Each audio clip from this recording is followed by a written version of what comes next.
Olá, seja bem-vindo a mais um Se Liga na Educação de Ciências. Eu sou o professor Bruno Galvão. Nós estamos aqui também com a presença do nosso intérprete de Libras, o Heron Cordeiro, e nós vamos falar com você, aluno do 9º ano do ensino fundamental, sobre seleção natural. Quais são os principais objetivos desta aula? Bom, eu gostaria que você, aluno, pudesse compreender quais são os fatores necessários para que a seleção natural ocorra e que você possa também reconhecer quais são os tipos de seleção natural.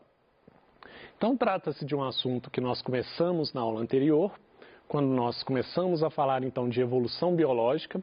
Nós falamos das ideias de Lamarck, falamos das ideias de Charles Darwin, né? E quando falamos das ideias de Darwin, nós falamos de seleção natural. Hoje nós vamos aprofundar um pouco mais nesse assunto.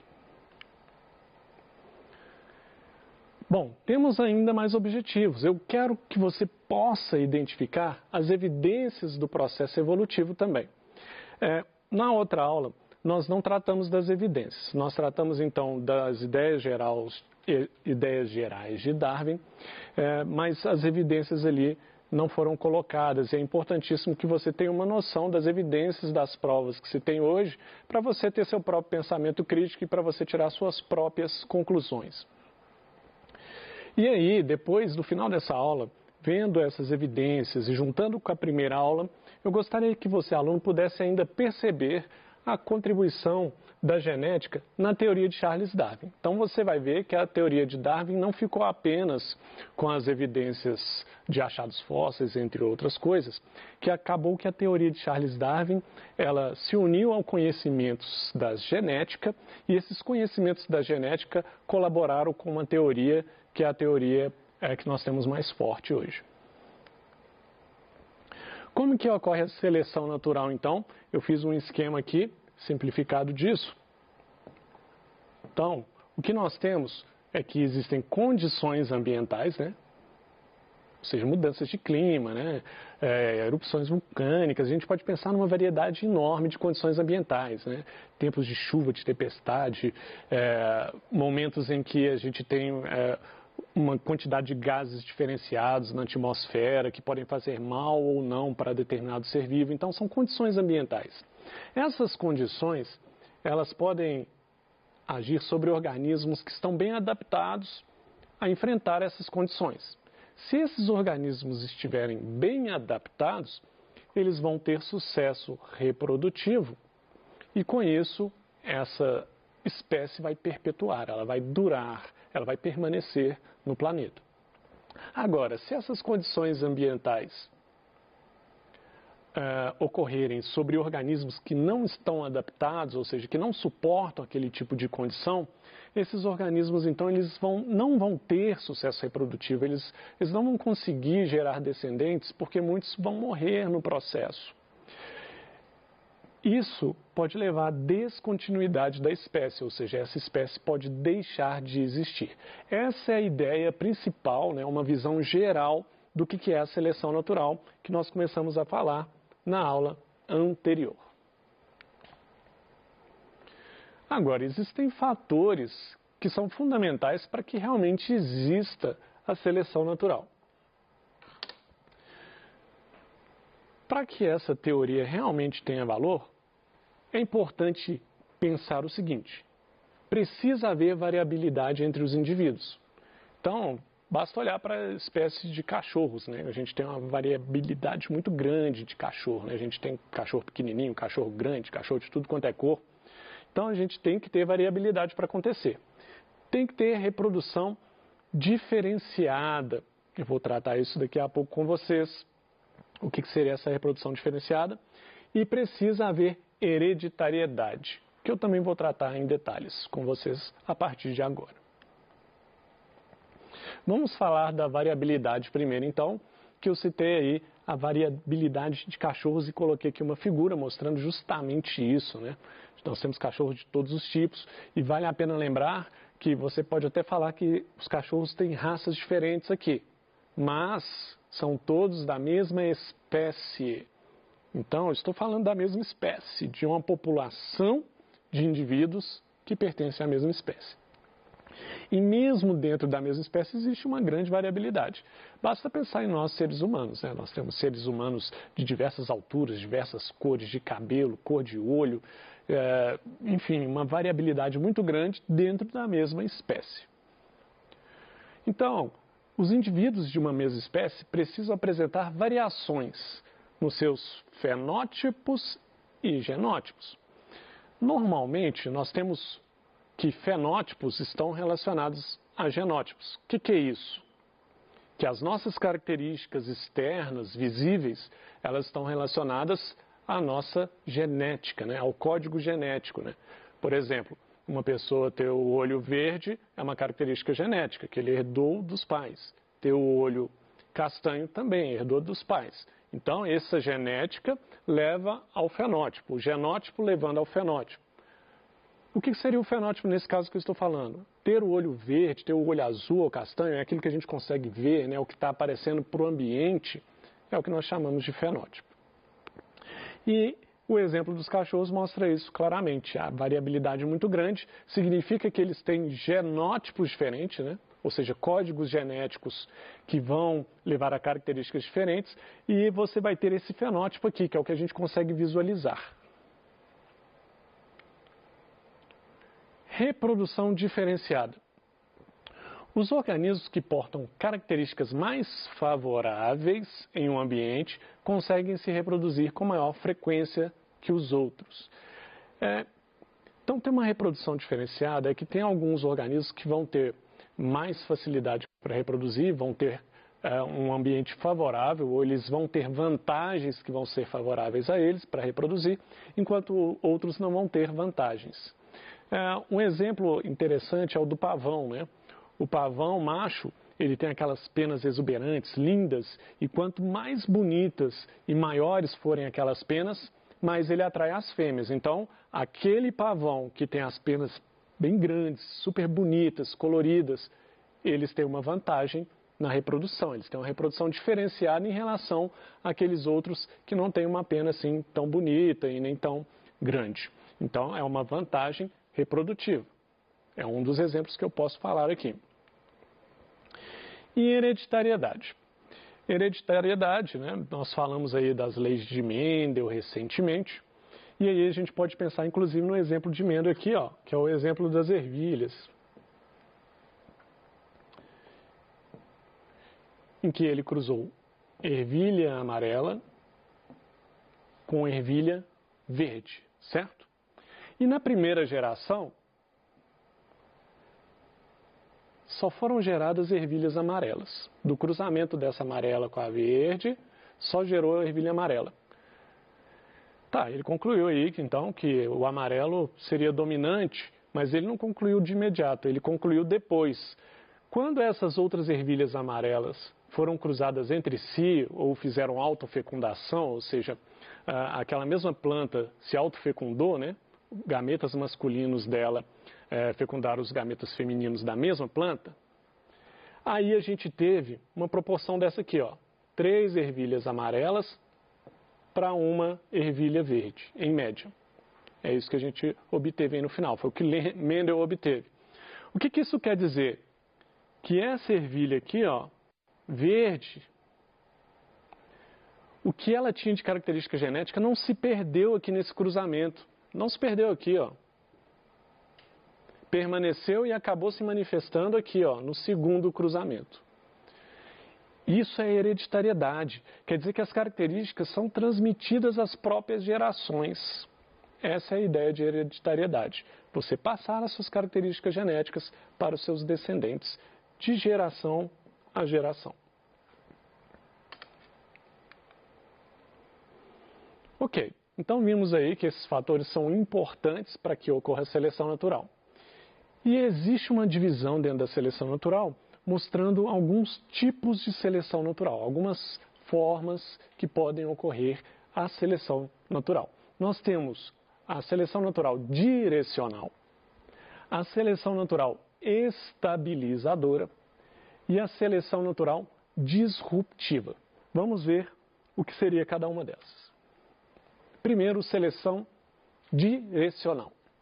seleciona indivíduos de um fenótipo extremo, ou seja, seleciona indivíduos que têm uma característica extrema.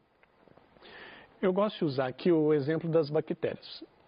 Vou desenhar aqui uma bactéria, e ela tem lá o DNA dela lá, né, tal. E vou desenhar outra bactéria aqui logo abaixo dela, que também tem lá o seu DNA.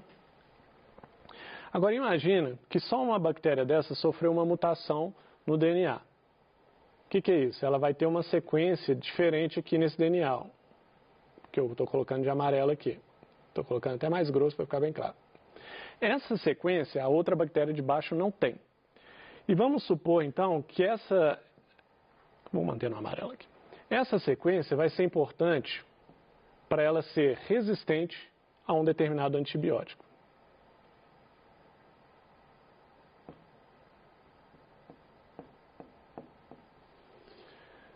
Então, essa bactéria que é mais resistente ao antibiótico, ela não vai morrer facilmente. Já a outra bactéria que não sofreu essa mutação, então ela vai continuar tendo um fenótipo, ou seja, ela não vai ser resistente, ela vai morrer por causa desse antibiótico. Nós tivemos aqui uma seleção direcional. A seleção direcional é basicamente tudo ou nada. Se você tem uma bactéria que tem um gene novo nela lá, que vai torná-la resistente, ela sobrevive, ela está sendo selecionada positivamente. Se a outra não tem, ela não vai sobreviver. Então, você teve uma direção que essa seleção funcionou. Ela funcionou no sentido, na direção do favorecimento de uma bactéria específica que tem uma característica completamente diferente da outra. Tem resistência e a outra não tem. Simples assim. Esse é o tipo de seleção mais comum e do qual as teorias acreditam e defendem que esse tipo de seleção é o que principalmente provocou as grandes mudanças nos organismos vivos. Mas não para por aí, temos outros tipos de seleção também. Seleção estabilizadora. Bom, a seleção estabilizadora ela vai selecionar indivíduos de fenótipos intermediários, eliminando os extremos. Que é isso, professor? Fenótipo intermediário, eliminando os extremos. Vamos pensar aqui num pássaro qualquer. Vou colocar aqui um exemplo hipotético, acho que vou usar o amarelo. Não repare o meu desenho, tá? Então você tem um pássaro que tem um bico curto. Tá aqui o olhinho dele, dá um desconto aí no desenho. Você tem um outro, da mesma espécie, só que esse aqui tem um bico um pouco mais comprido, então ele consegue abrir um pouco mais. E você tem um outro pássaro, e os pássaros estão ficando cada vez menos bonitinhos. Só que esse pássaro aqui, acho que eu estou passando muito do ponto que eu posso passar. Deixa eu dar uma apagada nesse pássaro aqui, que ele não está bem posicionado. Vou colocar ele um pouco mais embaixo aqui, tá?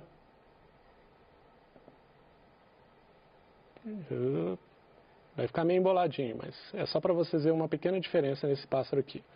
Eu quero colocar um pássaro com o bico mais comprido. Pronto. Então a gente tem um pássaro aqui com o bico curto, esse aqui. Um pássaro com o bico médio, ou seja, ele tem um fenótipo intermediário. E a gente tem esse aqui que tem um bicão aqui embaixo, né? Imagina que as sementes que esse pássaro precisa se alimentar é uma semente dura.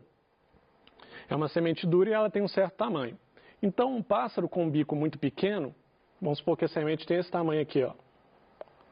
O pássaro com um bico muito pequeno, ele nem consegue abrir o bico o suficiente para pegar uma semente desse tamanho.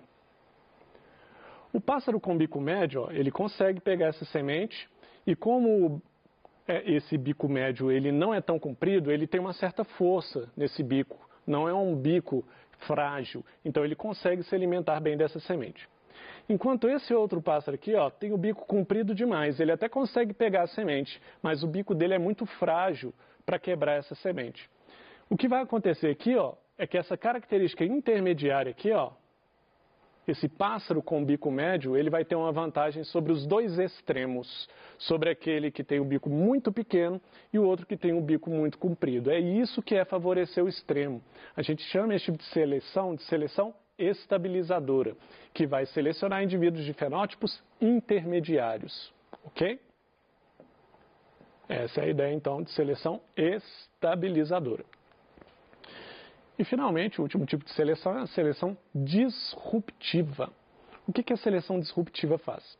É um tipo de seleção que vai selecionar indivíduos de fenótipos extremos e quem vai ser eliminado agora é o intermediário. Bom, como isso pode acontecer? A gente pode ter a seguinte ideia aqui. Essa eu vou explicar verbalmente. Você pode ter pássaros que têm a penugem muito colorida, por exemplo, avermelhada e amarela. Então ele tem essa característica. Então ele está num dos extremos e isso faz com que ele atraia as fêmeas com facilidade, então ele vai ter sucesso reprodutivo. Você pode ter na outra ponta pássaros que vai ter a penugem marrom e aquilo deixa ele passar mais desapercebido dentro de uma população de pássaros. E aí esses pássaros aqui, que eles são muito coloridos, eles tendem a brigar pelo sexo oposto, pela fêmea do grupo desses pássaros. Só que eles não percebem muito esse pássaro de grupo marrom, de penagem marrom dentro ali daquela população. Então, esses de penagem marrom, eles vão acabar tendo um sucesso relativamente bom, reprodutivo, porque os outros não vão expulsá-lo. Ele não chama tanto atenção. A coloração dele não chama a atenção desses machos. E os machos, que são bem coloridos, vão ter vantagem também, porque eles atraem mais as fêmeas. Agora, vão ter pássaros ali, nesse grupo, que não vão passar desapercebidos porque não são marrons, eles têm uma certa coloração, mas eles não ganham na disputa daqueles pássaros que são muito coloridos. Então, olha a situação agora. A gente tem um pássaro que tem a penagem muito colorida e com isso ele atrai muitas fêmeas, ele defende o seu território, ele ataca os pássaros que tentam tomar as fêmeas dele, isso é muito comum na natureza, só que eles não percebem pássaros que têm a penagem marrom.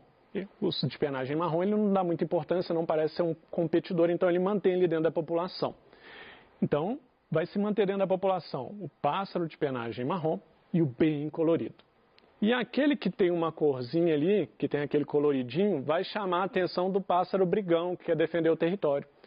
E esse pássaro brigão, que quer defender o território, esse bem colorido, ele vai acabar expulsando esses pássaros que têm uma penagem intermediária, ou seja, uma penagem que ela tem um certo colorido e acaba chamando atenção para a disputa.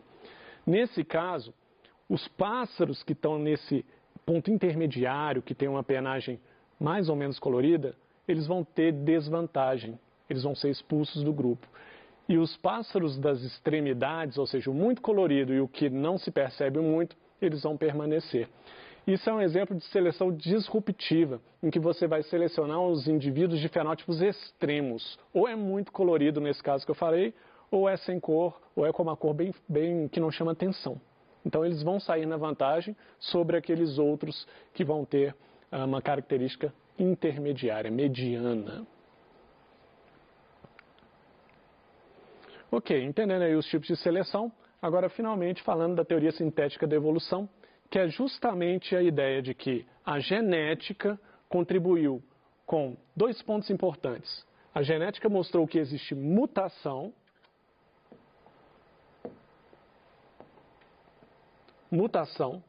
Então, a mutação era responsável por gerar novos genes nas populações, nos seres vivos, e a genética mostrou uma coisa que chama recombinação gênica, que ocorre na hora da formação de gametas, que os genes se recombinam e que a gente tem cromossomos variados ali, se dispersando ali, né, sendo separados nos gametas, e aí você cria uma quantidade de gametas diferentes enorme.